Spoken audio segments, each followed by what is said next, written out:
আসসালামু আলাইকুম প্রিয় দর্শক শ্রোতা। আমি ডক্টর M.H. আল আরাফাত অভি, মুখ ও দন্তরোগ বিশেষজ্ঞ surgeon, chief consultant and director হিসেবে আছি doctors dental implant centre and medical care Bogura. বরাবরের মতোই আপনাদের সামনে আজকে খুবই ইম্পর্টেন্ট একটি টপিকস নিয়ে আপনাদের সামনে উপস্থিত হয়েছি, যেটা সবারই জানার আগ্রহ আছে থাকে, সেটা নিয়ে আজকে আলোচনা করব। তো আজকের টপিক হচ্ছে রুট ক্যানেল ট্রিটমেন্ট, অর্থাৎ RCT এটা কতভাবে করা যায়, ডিজিটাল রুট ক্যানেল ট্রিটমেন্টের সাকসেস রেট এত বেশি কেন, এবং এটার খরচ তুলনামূলকভাবে মিনিমালের তুলনায় একটু বেশি কেন, এবং রুট ক্যানেল করলে কি লোকাল অ্যানেস্থেসিয়া বা ইনজেকশন করতে হয়, সব কিছু নিয়ে A to Z আমরা একটা ভিডিও আজকে তৈরি করছি আপনাদের জন্য। আশা করি যাদের রুট ক্যানেল সম্বন্ধে ভ্রান্ত ধারণা আছে বা অনেকেই জানেন না, আমার এই ভিডিওটি দেখলে পুরোপুরি একটি ধারণা আপনারা পেয়ে যাবেন ইনশাআল্লাহ। আশা করি পুরো ভিডিওটি দেখবেন।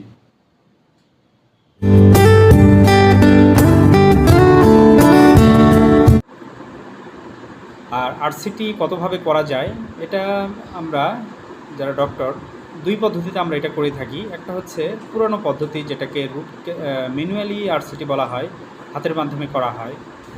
আর আরেকটা হচ্ছে আধুনিক পদ্ধতি, ডিজিটাল পদ্ধতিতে সেটা হচ্ছে আপনার endomotor, apex locator, file GP, sonic activator, heat activator, cutter, আবার dam, protector file, sensor, digital x-ray, এই পুরোটা সব কিছুর সমন্বয়ে আমরা যেটা আপডেট টেকনোলজিতে রুট ক্যানেল ট্রিটমেন্ট বলা হয়, সেটা এতগুলোর সমন্বয়ে আমরা করে থাকি।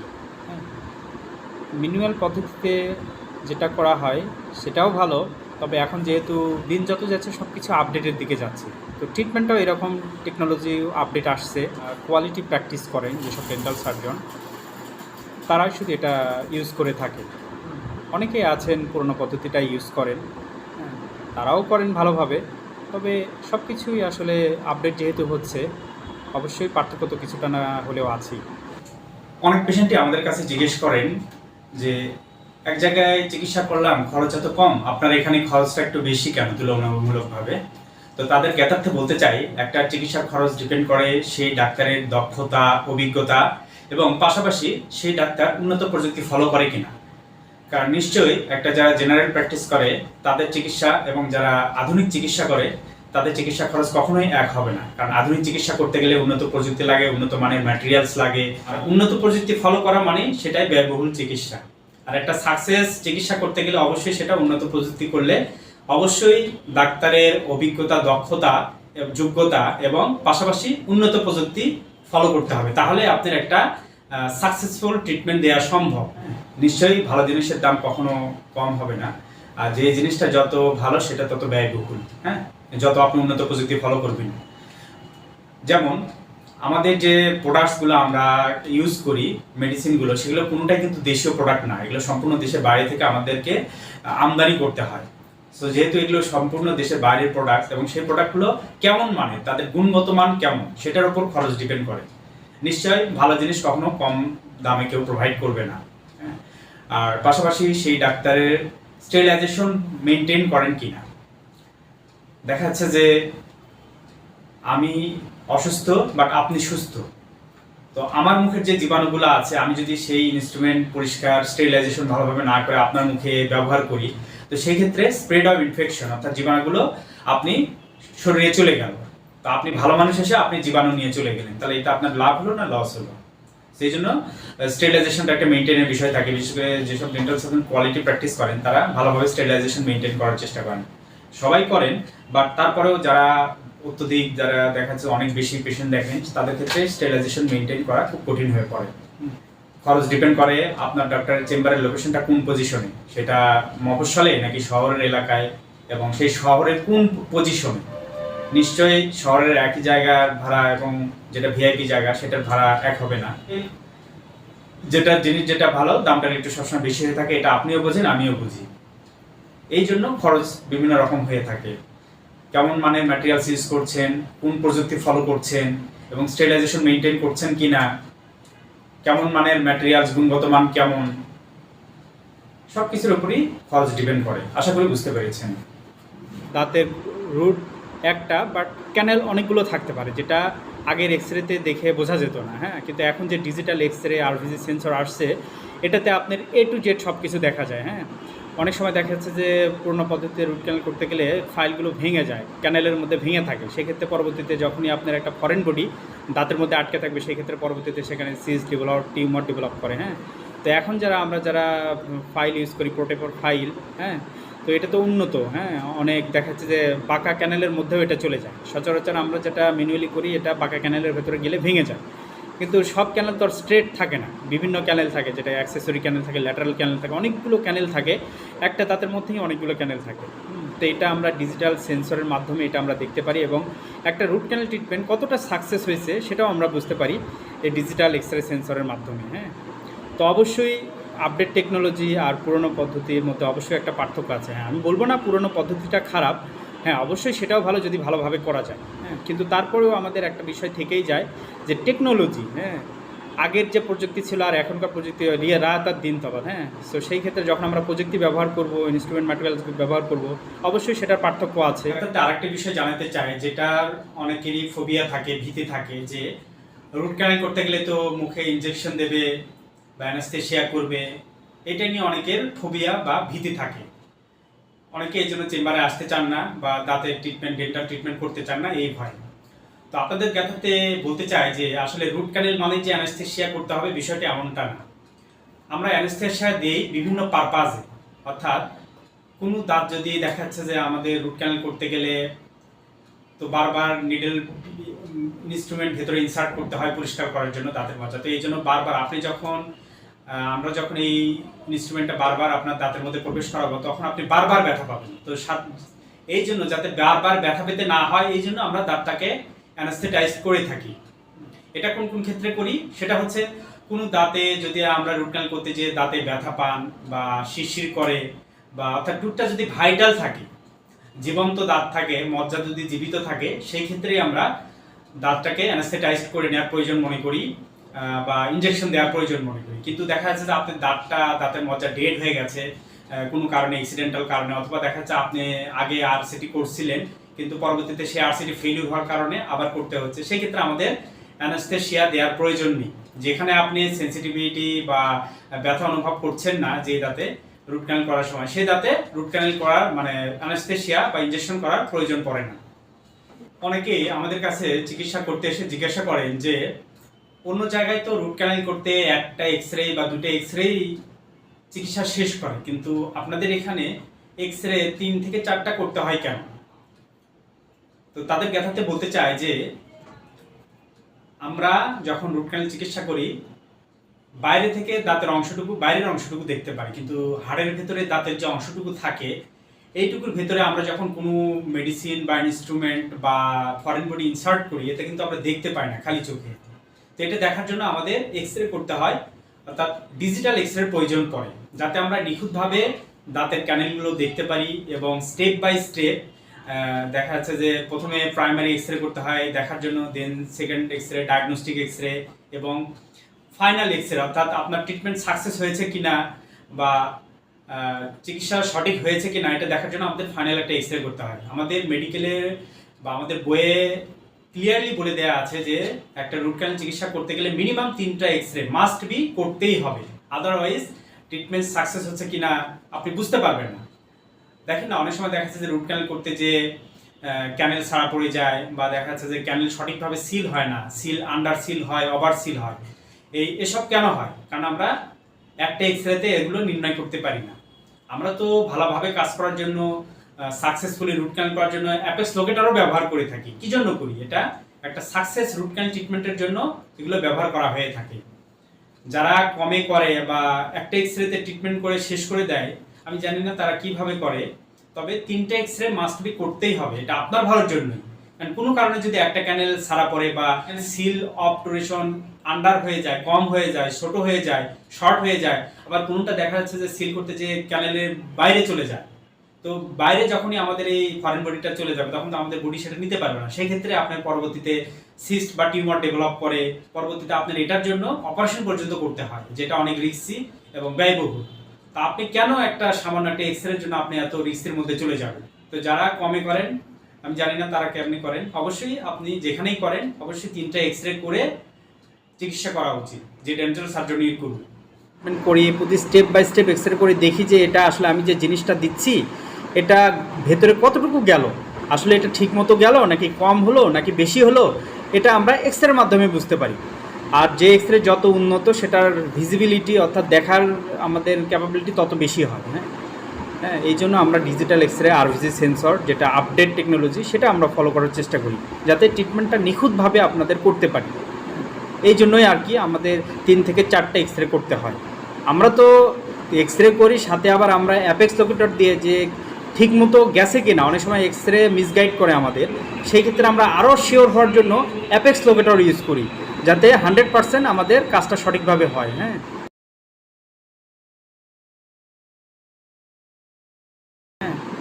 হ্যাঁ, দক্ষতা অন্য একটা বিষয়, বাট তারপরেও আমাদের দক্ষতা অনেক সময় দেখা যাচ্ছে যে দক্ষতা এবং আপডেট টেকনোলজি দুটার সমন্বয়েই কিন্তু ভালোভাবে আপনাদের একটা অপারেশন সাকসেসফুল হয়। আমরা বলবো যে কেউ যদি উন্নত ধরনের ট্রিটমেন্ট পেতে চায় বা করতে চায় অবশ্যই তার দক্ষতা, অভিজ্ঞতা এবং আপডেট টেকনোলজির সাথে অবশ্যই পরিচিতি থাকতে হবে, তাহলে একটা অপারেশন সাকসেস হবে ইনশাআল্লাহ। তারপরে বাকিটা তো আল্লাহ ভরসা, এটা তো আল্লাহর অবশ্যই রহমত লাগবে। তো আশা করি এই ভিডিওর মাধ্যমে আপনাদের পুরো কনসেপ্ট ক্লিয়ার হয়ে যাবে ইনশাআল্লাহ। তো আশা করি আপনারা পুরো ভিডিওটি ভালোভাবে দেখবেন, তাহলেই বুঝতে পারবেন। ঠিক আছে, প্রথমে আমরা মাড়ির একটা 6 নম্বর দাঁত এক্স-রে করে নিলাম, ইনিশিয়াল এক্স-রে যেটাকে বলে।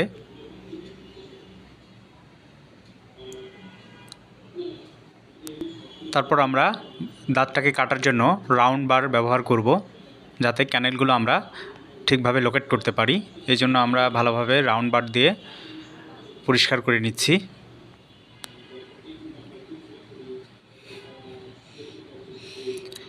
ক্যারিজগুলো ভালোভাবে পরিষ্কার করে নিচ্ছি,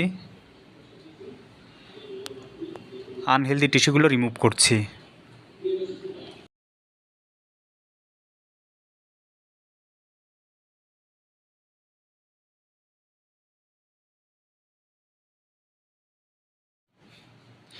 যে দাঁতের মজ্জা বা পাল্প টিস্যু যেটার জন্য আমরা ঠান্ডা গরম ব্যথা অনুভব করি সেটা আমরা এখন রিমুভ করব। ওয়ার্কিং লেন্থটাকে আরও একটু ওয়াইড করব যাতে ক্যানেলগুলো ভালোভাবে দেখতে পারি। এই যে ক্যানেলগুলো দেখা যাচ্ছে ছোট ছোট 3টা ক্যানেল, মানে 3টা রুট 3টা ক্যানেল এই যে আমরা লোকেট করতেছি, সুন্দরভাবে ভিজিবলি এখন দেখা যাবে। এখন আমরা 10 নম্বর ফাইল দিয়ে ক্যানেলের ভেতরে ঢোকার চেষ্টা করব।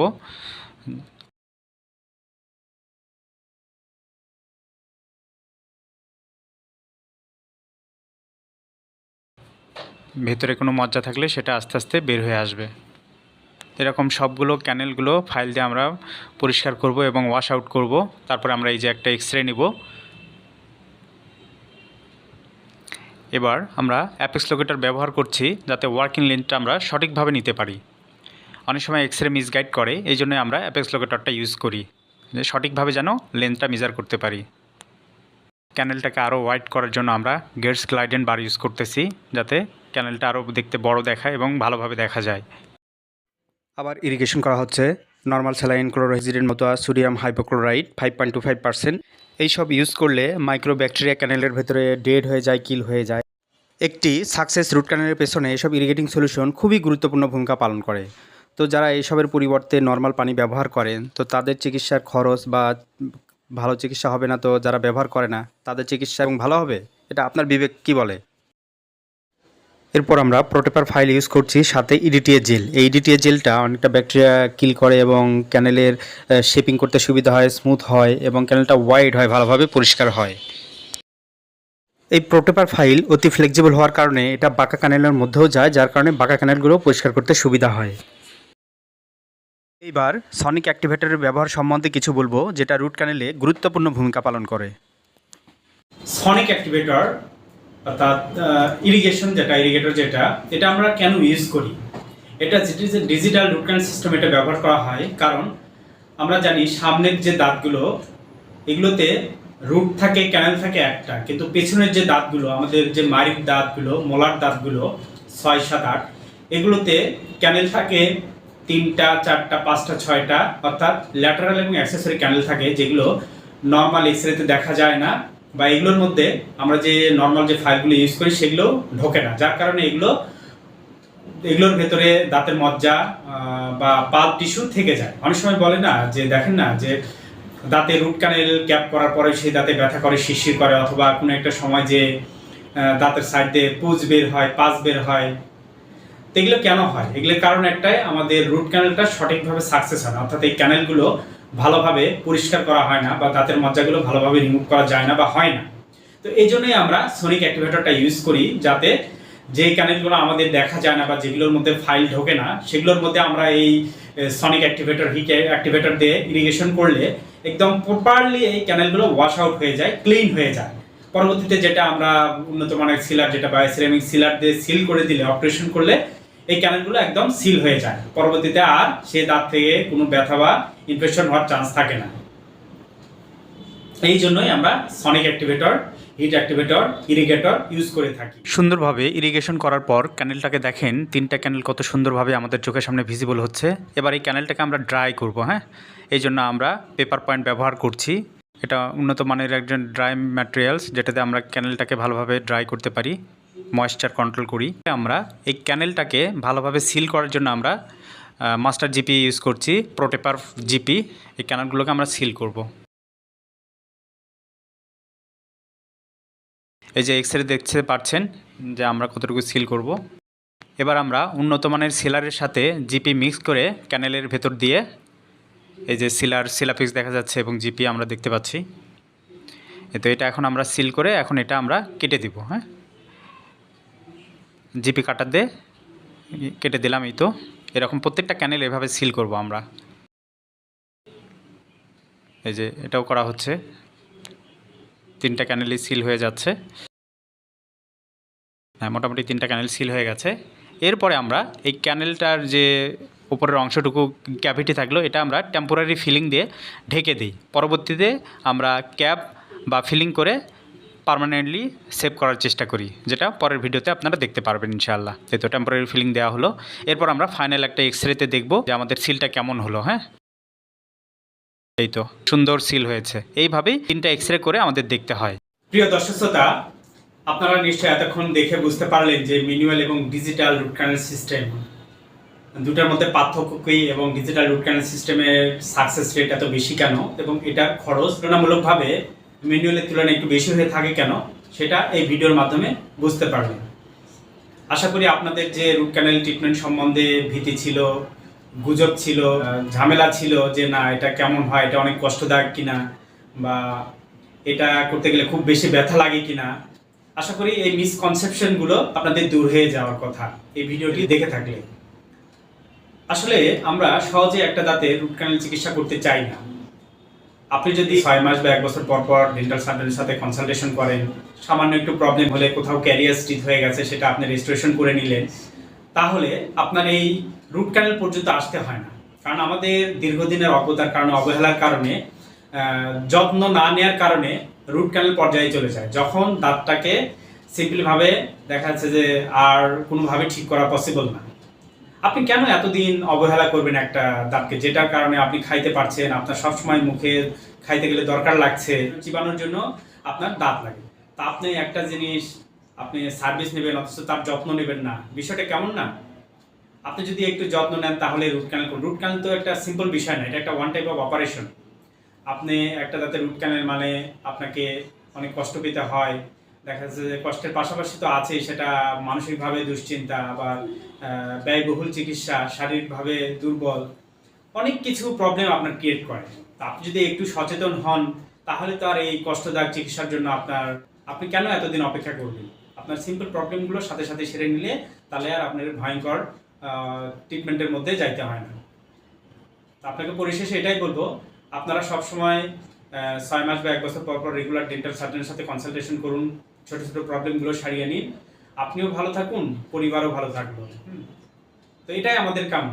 আপনারা সবসময় ভালো থাকুন, সুস্থ থাকুন। আর পরিশেষে আরেকটা কথা বলতে চাই, সেটা হচ্ছে আমরা রুট ক্যানেলের পরে কোনো কোনো দাঁত আছে যেটা ফিলিং বা রেজিস্ট্রেশন করলেই সারিয়ে নেওয়া যায়, সেটাতে ক্যাপ করার প্রয়োজন হয় না।